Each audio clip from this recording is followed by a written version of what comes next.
안녕하십니까. 반도체 소식을 전하는 고독 달팽이 김석준 소장입니다. 올 한 해 가전, 전자, IT 산업의 방향을 알 수 있는 거의 방향을 결정하는 그런 CES 2016이 미국 라스베가스에서 거의 막바지로 흘러가고 있습니다. 저는 가전에 대해서 별로 관심이 없고 반도체인데 26년 HBM4의 진실, HBM4가 아직 나오질 않았습니다. 그런데 엔비디아는 벌써 생산을 하고 있죠. 근데 엔비디아의 관계자들이 삼성의 프라이빗 부스를 찾아왔다고 합니다. 그 얘기를 좀 한번 해보도록 하겠습니다. 젠슨 왕이 이렇게 선언을 했죠. HBM4 당분간 우리가 독점한다. 그래서 엔비디아의 젠슨 왕은 이 CES 무대 위에서 베라 루빈을 보여줬습니다. 그리고 완전 생산 중이다 이렇게 얘기를 했습니다. 그래서 왜 엔비디아의 관계자들이 이 비밀스러운 프라이빗 부스를 찾아왔을까? 핵심부터 한번 요약을 해볼까요? HBM4 공급 논의는 사실상 마무리 단계다. 그래서 지금 언론에 나와 있는 것을 본다 그러면 SK 하이닉스는 26년도 물량을 계약을 했다 그러고 마이크론도 계약을 했다. 그런데 또 삼성도 비슷한 얘기를 합니다. 그런 얘기까지 한번 살펴보겠습니다. CES 2016에서는 엔비디아의 프라이빗 부스를 엔비디아가 삼성의 프라이빗 부스를 방문을 했죠. 그래서 검증을 했겠죠. 계약에 대해서 얘기를 했겠죠. 실행에 대해서 얘기를 했겠죠. 이런 아마 관계를 이런 단계를 다 얘기를 하지 않았을까 이렇게 한번 예상해 볼 수가 있습니다. 삼성의 HBM4는 이제 기술이라든가 수율이라든가 공급 타이밍에서 엔비디아의 요구를 그 수준을 충족한 것은 아닌가 이렇게 얘기를 합니다. 그래서 삼성전자가 원시 DRAM을 이용한 HBM4가 수율이 잡혔다는 얘기가 나옵니다. 그런데 삼성의 기술진들이 어떻게 해서 수율이 잡혔는지는 이게 어떻게 검증이 잘 안 되는가 봐요. 어쨌거나 어찌 하다 보니까 원시 DRAM이 수율이 잡혀서 HBM4가 잘 나온다 얘기를 합니다. 아마 검증을 하겠죠. 그런데 이 엔비디아의 관계자가 삼성의 프라이빗 부스를 방문한 것은 26년도 물량에 대한 것이 아니라 27년도 이후 HBM4E가 되겠죠. 메인 공급 구도에서 삼성은 후보가 아니라 축이라는 것. 그래서 이 엔비디아의 관계자들이 찾아온 것은 26년도 물량이 아니라 27년도 물량에 대한 얘기가 아닐까 이렇게 추측이 됩니다. CES 2016 왜 프라이빗 부스를 삼성은 만들어 마련을 했고 엔비디아는 방문을 했을까? 이번 CES에서 엔비디아 관계자들이 삼성 DS 부분 프라이빗 전시관을 직접 방문한 장면은 단순한 의전 차원에서 이런 방문은 아닐 거란 얘기죠. 그래서 이번 방문을 성격을 한번 살펴보니까 일반 관람은 아니다. 당연히 아니겠죠. 고객 전용 공간이죠. 프라이빗 부스. 벌써 이름부터 그렇게 딱 나오는 거죠. 삼성의 DS 부문의 메모리 사업부 부사장급 임원이 직접 엔비디아의 손님을 상대를 했다고 합니다. 그래서 전시 설명이 아닙니다. 전시를 볼 일이 없죠. 그래서 구체적인 공급 시나리오에 대해서 얘기를 한 것 같아 이렇게 예상을 하고 있습니다. 이는 기술 검증 이후에 물량이라든가 타이밍이라든가 양산 조건을 맞추는 단계에 진입했다 이렇게 추측해 볼 수가 있습니다. 엔비디아의 베라 CPU입니다. CPU가 두 개가 CPU가 또 들어가고 GPU가 들어가는 거죠. 젠슨 황의 이제 발언을 또 한번 살펴볼 필요가 있습니다. HBM4는 당분간 우리가 유일하게 사용한다. 이 얘기는 뭐냐면 반 엔비디아, 탈 엔비디아를 지금 필두로 보면 구글의 TPU라든가 마이크로소프트라든가 그 다음에 테슬라라든가 또 AMD라든가 이렇게 다 보면 아직까지는 HBM3가 주 제품입니다. HBM4를 지금 사용하는 거는 엔비디아 밖에 없습니다. 그러니까 엔비디아가 독점을 해버린 거죠. 그래서 젠슨 황 CEO의 이 발언은 시장 안심용 멘트가 아닙니다. 그냥 이 급변하는 이 AI 시대에 HBM4는 우리가 주도권을 잡고 가겠다 이런 얘기죠. 그래서 이 발언의 의미를 한번 세 가지로 분석을 해보면 HBM4는 이미 양산 스케줄에 들어갔다. 그리고 베라 루빈이 지금 생산이 된다는 것은 제가 말씀을 드린 대로 SK 하이닉스가 공급한 HBM4 HBM4를 가지고 양산을 하고 있다. 아직 콜은 아직 안 떨어졌습니다. 다수 고객을 받지 않고 엔비디아 중심으로 캐파를 설계했다. 삼성도 마찬가지예요.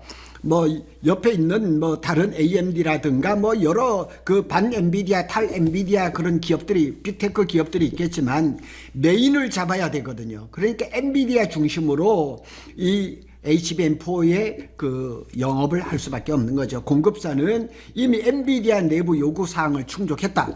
공급사 SK도 마찬가지지만 삼성도 엔비디아의 요구 사항을 충족했다 이렇게 봅니다. 그래서 누가 공급하느냐가 아니라 얼마나 안정적으로 얼마나 빨리 공급하는 문제, 이것이 지금 HBM4에서 가장 핵심적인 문제라 이렇게 보면 됩니다. 이게 이제 베라 루빈입니다. 베라 루빈 아주 뭐 이렇게 아주 참 멋있게 이렇게 만들었죠. 삼성의 HBM4가 왜 평가가 달랐을까? 제가 좀 전에 말씀을 드렸잖아요. 어느 보도를 보니까 삼성이 원C 디램 한 세대 앞섰죠.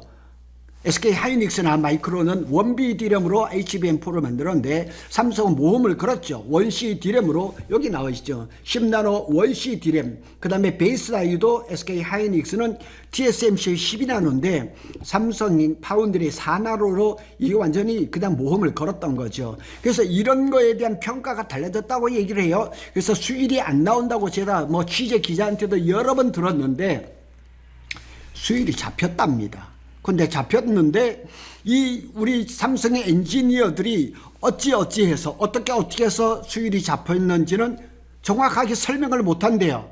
그래서 그게 어떻게 해서 수율이 나왔는지를 지금 찾아보고 있다 이런 얘기도 들었습니다.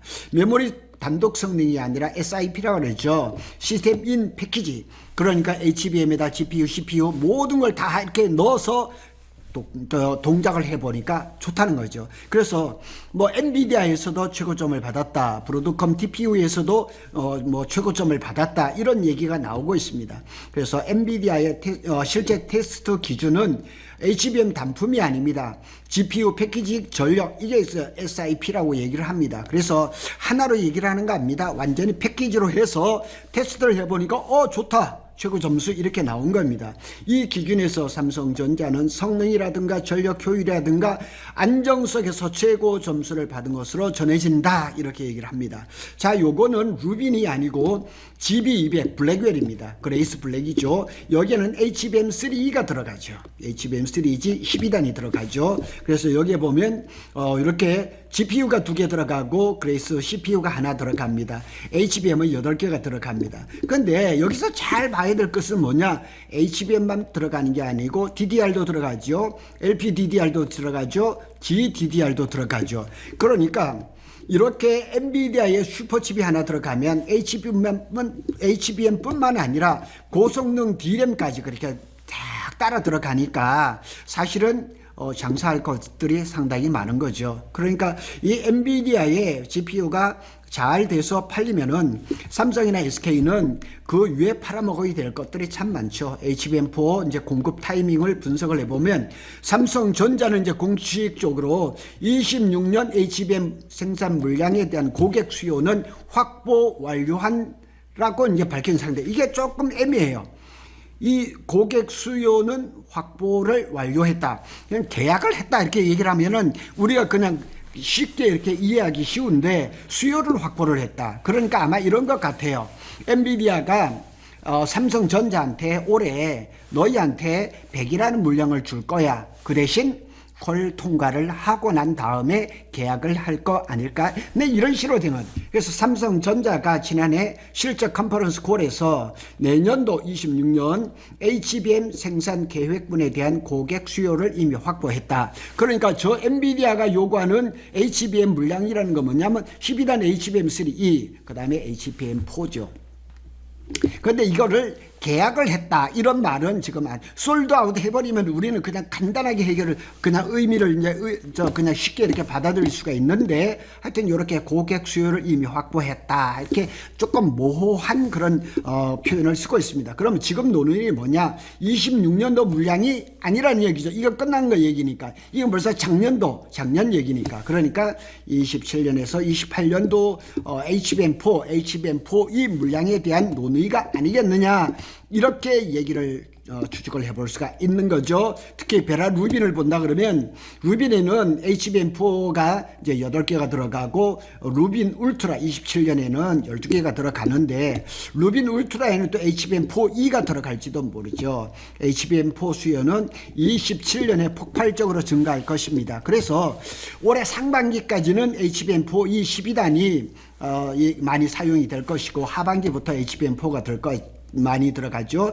따라서 2026년 CES에 논의가 된 것은 27년도 메인 공급사에 대한 협의가 아닐까 이렇게 추측이 되는 거죠. 그래서 뭐 올해 물량에 대해서는 이미 다 끝났다. 완판, 솔드아웃 이렇게 말은 하지는 않지만은 수요는 이미 다 확보를 했다. 그러면 지금 논의하고 있는 건 뭐냐? 27년도, 8년도 이렇게 제가 여러 번 말씀을 드렸잖아요. 요즘 반도체 시장에서는 멀티 이어 그냥 1년 뭐 아니면 분기별 계약하는 거 없습니다. 그냥 장기 계약을 요구하니까요. 그래서 엔비디아가 이미 주요 메모리 업체들과 HBM4 양산을 추진하고 있습니다. 그래서 HBM4에 대해서는 한 세대 더 공격적으로 지금 제품을 만들고 있는 삼성이 유리한 고지를 차지하는 것은 아니냐 이렇게 볼 수가 있습니다. 자, KB증권 연구원의 얘기를 한번 들어보죠.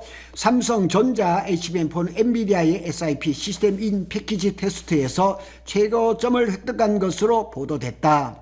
뿐만 아니죠. 브로드콤의 구글 TPU에서도 최고점을 받았다고 합니다. 그래서 올해 2, 4분기부터 HBM4 공급 물량은 큰 폭으로 확대될 전망이다. 계약했다는 얘기가 아니잖아요. 확대될 것이라 그러죠. 구글, 아마존, 마이크로소프트 등 빅테크 기업들이죠. 맞춤형 반도체, 주문형 반도체 업체들의 HBM3 주문량도 급증하고 있다.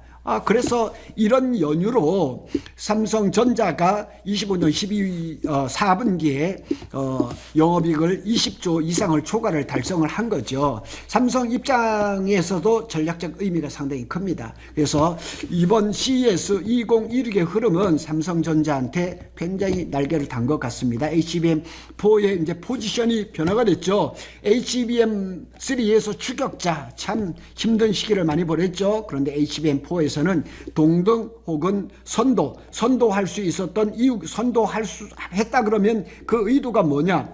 원시 디램, 그 다음에 4나노 파운드리. 그러니까 한 세대 앞선 그런 실적으로 그냥 그 모험을 걸었는데 그것이 마다 떨어진 거 아니냐 이렇게 볼 수가 있죠.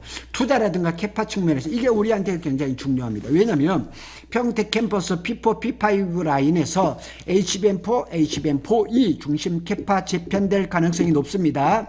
제가 또 한번 영상을 또 찍을 겁니다. 범용 D램과 HBM4가 동시에 수익이 극대화되는 그런 구조를 만들고 있다 이렇게 봅니다. 종합적으로 결론을 내려보면 CES 2016에서는 확인된 메시지가 분명합니다. 엔비디아는 HBM4 공급 불안을 느끼지 않는다. 엔비디아는 HBM4에서 멀티밴드를 이뤘어요. SK, 삼성, 마이크론 3사를 다 이용하기로 된 거예요. 엔비디아는 지금 너무 좋은 거예요. 삼성전자는 HBM4에서 기술 공급 모두를 준비됐다. 논의는 가능성이 아니라 이제는 집행 단계 그리고 실제 계약을 하고 또 그 계약에 맞춰서 실제 공급하는 이런 일들만 남아있는 거죠. 그래서 평택 캠퍼스는 원시 디램 HBM4 그다음에 다음 세대인 HBM4E, HBM5 이런 그 HBM을 만들기 위한 전초 기지가 될 것이다. 한 문장으로 정리를 하면 HBM4는 이미 결정됐어요. 끝났어요. 이제 남은 것은 얼마나 많이 얼마나 빨리 엔비디아에 공급을 할 것인가. 거기에 맞춰서 삼성은 평택 캠퍼스 P4, P5. P5는 이제 골조를 하겠지만 P4는 지금 남아있는 페이지 4, 페이지 2 이런 데서 빨리 지금 마감 공사를 해서 지금 반도체 공급 부족 문제를 해결하는 그런 일들을 앞서서 할 것입니다. 고독 달팽이는 삼성전자와 SK 하이닉스의 반도체 소식을 빠르게 전해드리고 있습니다. 감사합니다.